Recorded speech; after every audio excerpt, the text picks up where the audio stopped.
The 49ers home opener was a hard-fought divisional battle for sole possession of first place in the NFC West, and the 49ers get it done without many key players and with a kicker who can nail the game-winning field goal. We're going to talk about everything that happened in this game on today's 49K Pod.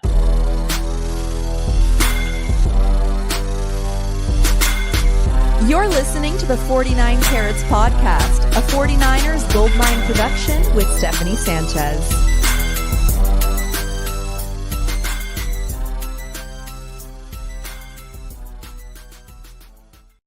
What's going on, everyone? Welcome to another edition of the 49 Carats Podcast. I'm your host, Steph. It is Sunday, September 21st. We just finished watching the 49ers get away with a huge heart-palpitating win against the Arizona Cardinals, and we're going to talk all about it. But before we do, if you guys haven't noticed, I got a special guest here with me today. Oh, I should probably have her on here. All right, now, you may know her as KSBW Sports Director. You may know her as Drea Blackwell or Drea Papajorgis or simply 49ers Drea on social media. Drea, how are you doing? So happy to have you on today. A lot better than I was about like halfway through the fourth quarter when I thought I was coming in to talk about a loss. So a lot better than that. Yeah, I was preparing myself to talk about a loss for sure, especially after the 49ers allowed that safety late in the game. But Trey, like so much happened in this game. There was a lot of momentum shifts, even with it being kind of slow to start. It really picked up after halftime.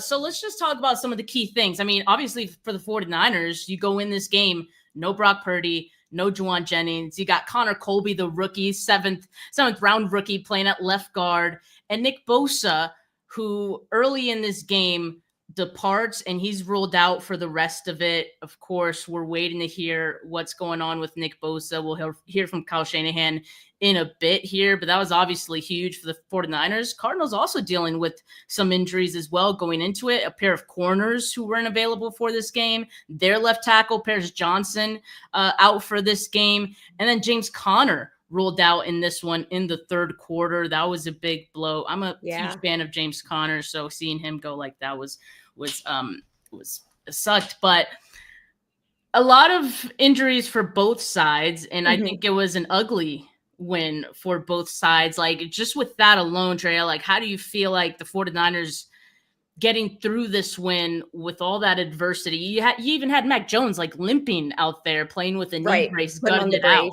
Yeah, it was weird for the game to be as low scoring as it was, particularly going into the half. And then you look at it and you're like, wow, I'm actually really engaged in this despite the score being so boring. I actually thought it was very competitive and very engaging and fun despite the lack of scoring early on. The injuries, man, with Bosa going down, especially when we found out that the left tackle for Arizona was going to be out, like a late scratch. With Bosa, I thought, oh man, Bosa is going to tear them up today. Yes. And so I'm kind of bummed that we didn't get to see that. I also think with Nick Bosa in particular, he is so in tune with his body, knows what he can push and what he can't in terms of, it's oversimplifying to say, oh, he's at 80% or he's at 75% or whatever. But I actually think that Bosa is so meticulous about those things that when he removed himself and you see that shot on the broadcast of him giving the thumbs down up to the booth, which I don't know if it's John Lynch or who he's looking towards in that moment, his family maybe, but you just know, you're like, okay, I trust Bosa when it comes to that kind of thing. I couldn't trust him more than I do. And so hopefully it's not that bad. The one thing that I'm holding out for is because he's so meticulous about those things, maybe it's not awful, but he knows he couldn't go further today. Right. That's the outcome that I'm hoping for. And yeah, certainly like the thumbs down almost right away doesn't give off good vibes. The fact that he didn't return to the sideline, doesn't give off good vibes. But it's week 3, right? Like it's early in the season. So maybe this was a smart long-term sort of decision. That's what we could hope for right now. But again, we'll be getting more information from Kyle Shanahan here in a bit. But with Nick Bosa exiting this game, you knew that some guys on the defensive line had to step up. And boy, did we get some good, a good game from both Michael Williams and Alfred Collins.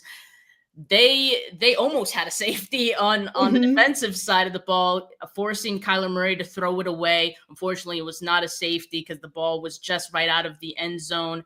But, seeing those guys and just the improvement that we've seen from both of them from week to week has been incredible. And those are two guys that I definitely feel like stepped up as much as some other guys on that D-line as well. Michael has been so awesome to see this progression, even, with how limited he was in camp and then time in the preseason as well, to come in and then just be so impactful, especially the last 2 weeks. Today, he looks like a multi-year vet out there chasing down one of the most elusive quarterbacks in all of football. And so that was really fantastic to see Michael performing at that level, and even him getting a little banged up, leaving, returning. Your heart stops there because you're like, we lost Bosa. Now Michael's going to go down, but fortunately able to return, and we needed him. We definitely did. And we just got this tweet from Jennifer Lee Chan, who says Nick Bosa just walked out of the locker room with his parents with the fabric sleeve on his right leg, no crutches. That's good sign that there aren't any crutches involved. So again, we'll continue to monitor this with Nick Bosa. Let's dive into this third quarter, because I feel like that's when everything really happened. So you come out of halftime. That's really when James Conner goes down on Arizona's first drive coming out of the half. And immediately you kind of feel like maybe it's in the heads of some of the Arizona players. You have Marvin Harrison Jr. wide open for a huge play downfield. That probably would have been a touchdown. That probably it's a walk-in. Yeah. It's a walk-in. I could have scored on that. That's how open he was. Yes. He drops it. And then there's another drop later in that drive. This is after DeMarcado. That was huge. And Arizona was driving on that one. So it just felt like a missed opportunity for them. 2 opportunities to score. They ended up getting a field goal, but still, it definitely could have been more. So the 49ers maybe bailed out on that one, or actually definitely bailed out. Yeah. And then offense, try to get aggressive on the other end, feeling that momentum swing maybe just a little bit. They get to the red zone, 4th and goal, couldn't convert. I want to ask you about this, because how do you feel about Kyle Shanahan's decision to go for it on 4th and goal there? And also, how did you feel about Christian McCaffrey getting the ball so often? 3 of those 4 downs, I believe, went to McCaffrey. Yeah, I think you can be critical, not criticize, but have questions about the decision to go to McCaffrey so many times, especially when we've been so ineffective running the ball early this year, which I'm very hopeful that opens up. And also McCaffrey is so dynamic that, those screens and the short passing game become sort of this extension, thankfully, because we cannot run the ball. But I didn't hate the decision to go for it. Given how the defense was performing and how difficult it was getting to score a touchdown, it did genuinely start to feel like whoever scores the first touchdown in this is going to win the game. So I didn't hate the decision to go for it. I think you can begin to question, okay, did the team, go about it the right way? Yeah, I definitely feel that as well. So after the third quarter, with some of those back and forths, it still ended up being tie game 6-6, right? So then they go into the fourth quarter, and that's when the 49ers finally get a score. And I was thinking the exact same thing, that, okay, this is it. We got them. They haven't been able to get anything going on offense. The 49ers with Ricky Pearsall, who, if we can pause for a second to just admire Ricky Pearsall. He's so good. He took over. He absolutely took over in that fourth quarter, especially the touchdown drive, that deep shot downfield, defender draped all over him, just the concentration that it took. If you saw that the slow motion, like the ball actually bounced off of his helmet for a bit, but his hand was like right here. So he's able to kind of corral it and get it to him. So it's a dime from Mac too, that one. A dime. It's crazy. Yes. I don't know if Brock makes that throw, but who cares, right? Like, who cares? Who cares? Like, it are they wearing red and white? Like, then cool, you know. Or I guess the Cardinals do too. Never mind. Are they wearing the best throwbacks in the world? Right. Like the 49ers were today. That's another thing. They had to win with those throwbacks. Oh, absolutely. But yeah, I think he was 4 for 41 on that touchdown drive. Something insane like that. He was just those deep ends just all day. Went to the well a little bit too much there with Mac throwing the interception, which again, I thought, well, that's it. Yeah, you know, a couple times. I live and die with it, where it's like one interception. I was like, well, I might as well just give up. And then we score a touchdown. I'm like, well, we've won the game. So it's just back. Yeah, we're right back. We are so back. Before we get into anything else, we got this update from Kyle Shanahan, who says it is a knee injury for Nick Bosa. It's not an ACL tear, but the team has no diagnosis yet. He'll have more tests tomorrow. So the worst is off the table. That's a good sign, but feels like we're not going to know more for a bit on Nick Bosa. All right. Well, yeah, let's then talk about what happened after the 49ers scored that touchdown, though. It felt like a minute later, Arizona Cardinals then scored, and you're like, well, I guess this is a game again, you know? Took the air right out of it. It was way too easy. You're like, okay, great. Well, they tried the deep shot again to Marvin Harrison, who was wide open again. Not sure what happened there. I can't wait to watch that one back and just see like how did this happen twice? How did this happen? Yeah. And then Renardo Green, DPI, he freaked out. That ball wasn't even going to the guy he was defending. I think it was Marvin Harrison too in the end zone. And I believe Zay Jones was the one who caught it, but Green gets called for the DPI. That puts him right at the goal line. Trey McBride gets the touchdown. And then after that is when Mac Jones maybe getting a little too cute, a little too aggressive. Although I thought it was a great play by the Cardinals. You know, Ricky Pearsall is eating with the inbreakers all game, and you see the defender just make a break on it and gets that interception. So that's really when it felt like, okay. Yeah. Quick touchdown drive, immediate interception the other way. You're like, all right, well, I feel like I've seen this movie before. So many times. And usually, like, in past years, it hasn't worked out for the 49ers, right? Like, so you're thinking, oh, God, okay, this is it. And then the Cardinals are forced to punt because Fred Warner, who would have thought Fred Warner on 3rd and 5 gets the batted pass. Can we talk about Fred Warner now? Because Fred Warner is just on a tear right now. What is there to say? He's the best. You know, it's like even that doesn't feel like enough to say that. No, it is. Yeah, it's crazy how fortunate the 49ers have been at linebacker. You know, when you see Patrick Willis tweeting about Fred and D Winters, and then you think just before that it was Fred and Dre Greenlaw, and it just, we've been so fortunate, and Fred chief among them, obviously. But no, when he broke that up, I was watching it with my husband, and both of us just looked at each other and we're like, of course, because that guy's on our team, you know? A man amongst boys. That's what it feels like when Fred Warner, you know, is just playing defense out there. That was huge. That was clutch. I think he's well on his way. If this trajectory continues, he's well on his way to be in those DPOY conversations, as he should be through these first 3 weeks of the season. So that obviously opens up the opportunity for the 49ers to get something going. So you're like, yes, okay, there's still a chance. We're not dead yet. Yeah. We're not dead yet. And then the 49ers, well, first it's Sky Moore, who fair catches inside the 5-yard line. Yeah. Generally not a good idea. And then Pooney gets called for the hold. Calais Campbell. I don't even blame Pooney for that. That's just so tough.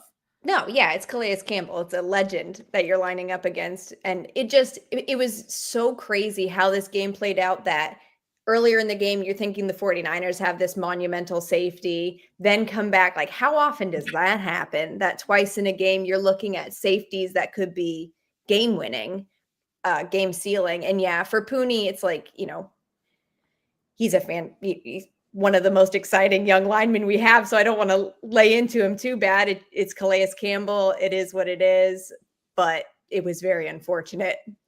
And it was probably more so just a result of the decision on Sky Moore to fair catch inside the 5. We shouldn't have been inside the 5, but yeah. I'm just glad that the 49ers can correct that without it costing them a game, because it very well could have. And we've seen this team have special team blunders in the past. I would consider that to be one of them, but didn't cost them this time. So then after that, the Cardinals get the ball back, which I always forget, right? Safeties are so few and far between. I'm like, wait, the ball back too? The new kicking rules too, when on the announcers were saying like, oh, if it doesn't reach the landing zone, it comes out to the 50. And I'm panicked looking around like, it comes out to the 50? Like, what? But so I think they don't happen very often. Exactly. And I think it ended up getting down to around, or he caught it around the 20, 30, right? Came out to the 30, I think. It was totally fine. Which is okay. It's we prefer that over the 50-yard line. Yeah. But who came up big on that drive, on that Arizona drive, was Upton Stout with the huge forcing completion on 3rd down. What do you think of Upton Stout? Because I love him. I like him a lot. Built like his name, I like that he's running out there, stout. And, bringing back Saleh, having to give significant minutes to Upton Stout, to Alfred Collins, to Michael, I think that was really nerve-wracking going into the season to think we have so many young players. Who else am I thinking? Sigel in the back. So many young players who are going to have to be good on this defense. But then with Robert Saleh coming in or coming back, I think it's been really impactful, because with Upton Stout, that pass breakup and fighting, breaking up the hands through the catch. And then last week, was it Renardo who had a similar clutch pass breakup? Yeah. And Renardo's had a tough start to the year. But a very nice play there. So clearly this is something that's being stressed and that young players are taking to heart. And then the other thing I noticed, which isn't so common on young defenses, is the tackling is so much better than it's been in years past. And it's gang tackling, they're not only tackling better just in one-on-ones or, with the hits they make early in the play, but everybody is flying to the ball in a way that we haven't seen, at least in the past 2 seasons. They are swarming. Yeah. Swarming at the football. And you knew that they would need that today, just with the threat of the Cardinals run game and obviously Kyler Murray, who did gash them a couple times. But like Fred Warner said earlier this week, he was going to have some runs, that's just who he is. And he's a great player who can escape out of the pocket. Who knows what his 40 time is, right? But we'll never know. He seems to be a lot faster than everyone else on the field when he gets going. But yeah, just what did Robert Saleh say before the season started? He was like, buckle your seatbelts or something like that, right? Just talking about this young defense. Yeah. Because we expected that there would be some mistakes learning along pains. With yeah, it's going to be a learning curve. And we've seen some already, like Marquez Siegel, I think coverage-wise, especially against tight ends, that he's been susceptible to allowing some targets. And, Trey McBride's a pretty tough cover, but he could definitely stand to improve in that area. I think early in the game, too, there were some missed tackles. James Conner was just very slippery. I was almost glad that the Cardinals, it seemed like they went away from the run after the first quarter, which I was like, okay. Yeah, I get it. Trey McBride's a top 5 tight end. And for whatever reason, the chemistry just seems odd between Marvin and Kyler for whatever reason, I don't know. But clearly Trey McBride is his favorite receiving option. So the tight end screen early, I was like, they just keep going to this. They just keep going to this. And so, yeah. And then when Connor went out, I don't know. I think I expected when Connor went out that the Niners would pull away more, and clearly they didn't, so it stayed very competitive throughout. But yeah, it's really unfortunate for him. Well, it was awful injury. Yeah, and he was ruled out almost immediately. They said Yeah. it was an ankle injury for him, so I mean, hoping for the best. Like I said, he's one of my favorite veteran running backs in the league. He's so good, and he's got a great story too, going back to Pittsburgh and everything. You have to respect his game. He's just that good. Let's talk about the final 2 offensive drives for the 49ers, where we know Mac's a little gimpy, but he's hanging in there. And on the final drive that helps set up the field goal, he's in total command of this offense. He's moving the ball. He's getting the ball out very quickly. I was very pleased with what I saw from him, especially after, throwing an interception. How is he bounce back? Is he going to revert to old Mac, or is he going to, kind of settle down? I really enjoyed what I saw from Mac in those final 2 drives. Oh, definitely. And, with a guy that you've seen be a starter and struggle, I don't really know what to expect from Mac Jones going into these, the substitution for Brock. So I've been really impressed by the last 2 games. Yeah, there are interceptions, but that happens. And they've been limited, which I think is key. Is yes, they might throw a turnover or have a turnover, but they don't have multiple, which is really, really key for this team, just trying to eke out wins while there's so many injuries and just trying to get by. That last drive, I wouldn't say that I'm the most optimistic 49ers fan. I grew up in the Mike Nolan era, so yeah. I carry a lot of scars.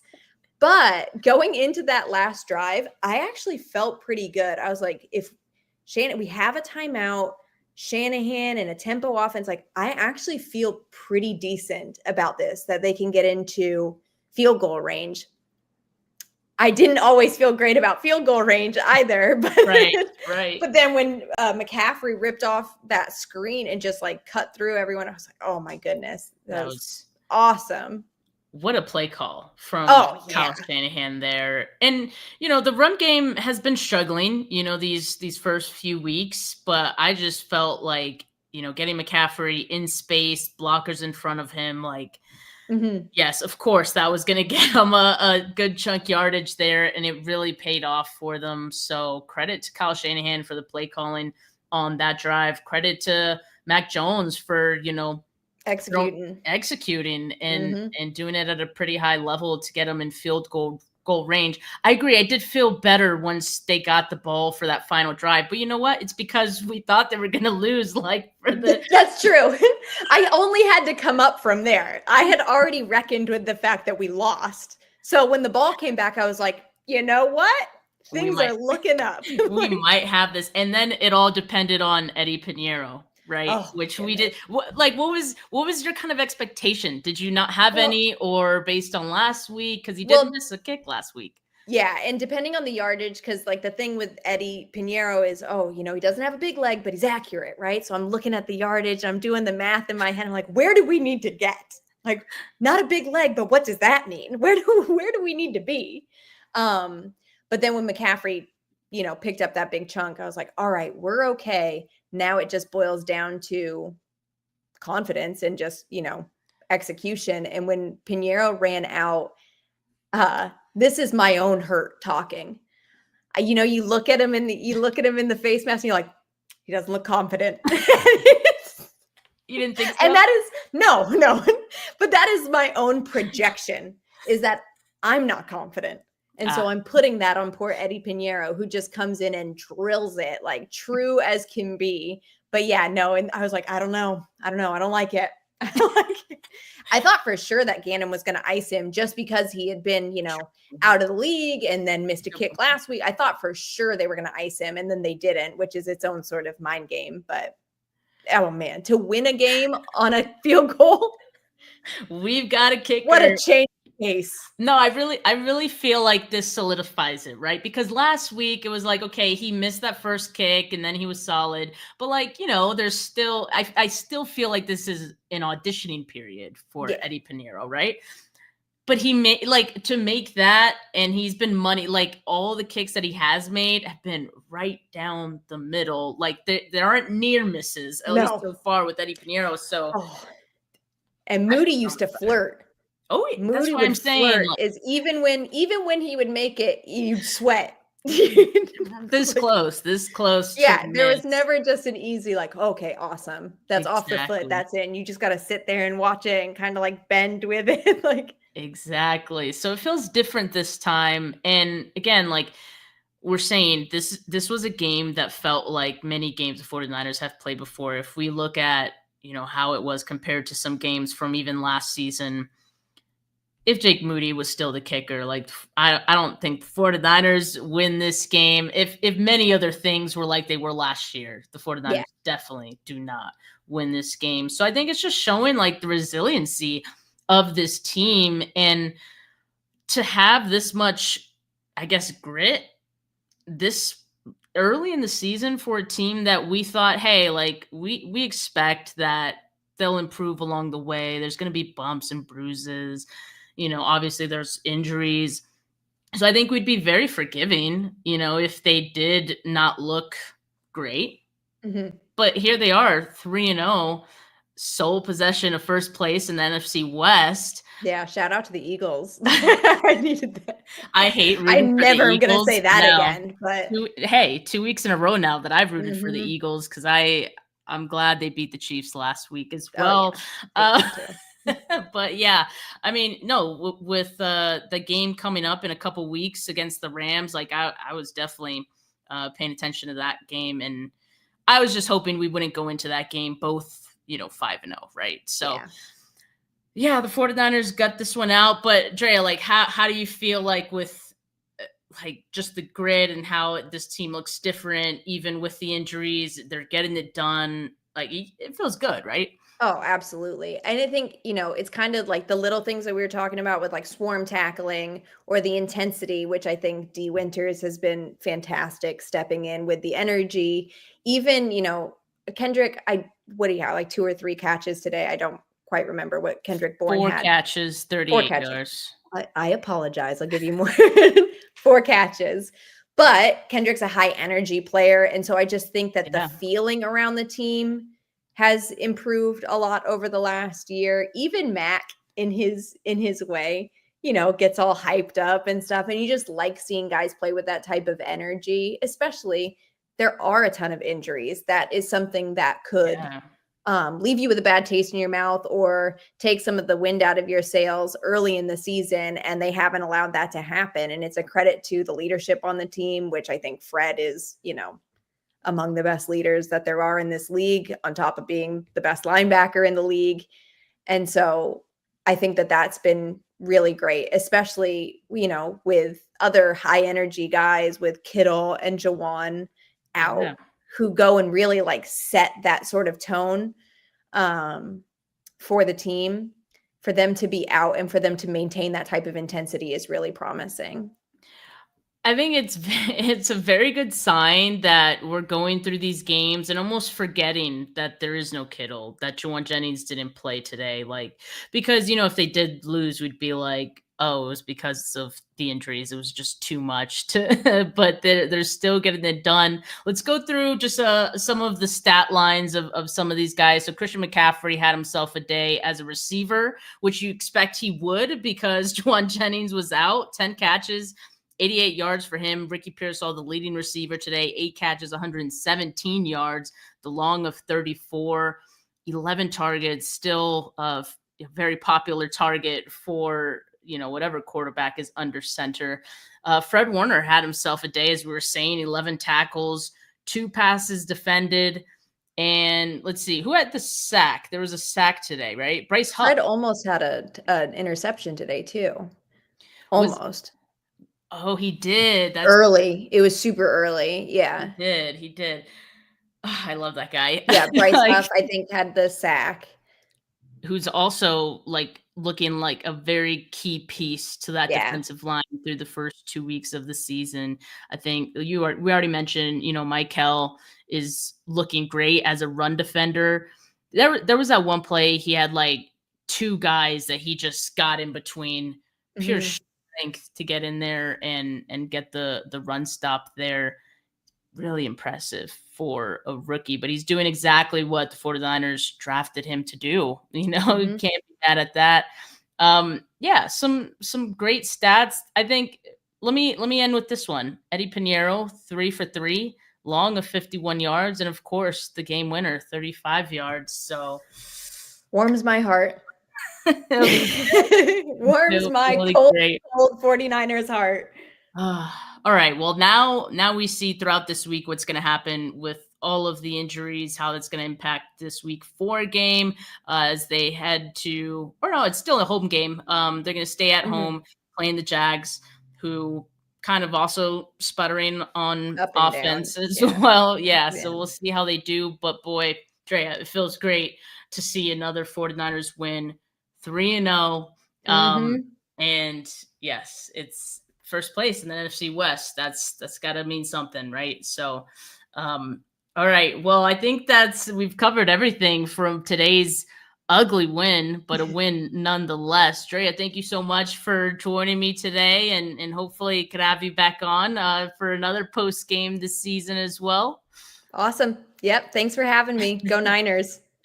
All right, y'all. Make sure you guys like this video. Make sure you subscribe to the channel if you haven't yet. Audio listeners, leave a rating, leave a review, and follow Drea on social media at 49ers Drea. That's the correct. That's correct. Yeah. Okay, cool. At 49ers Drea. At 49ers Drea. Everywhere. You're putting out some content and some reels out there too now. Yeah, trying, getting in there. Got a young baby at home, so whenever he goes down for a nap, I try and sneak some hot takes in there. Gotta get it done however you can. But thanks, Drea, for joining. Thanks to everyone that tuned in. For now, enjoy the rest of your Sunday. Peace.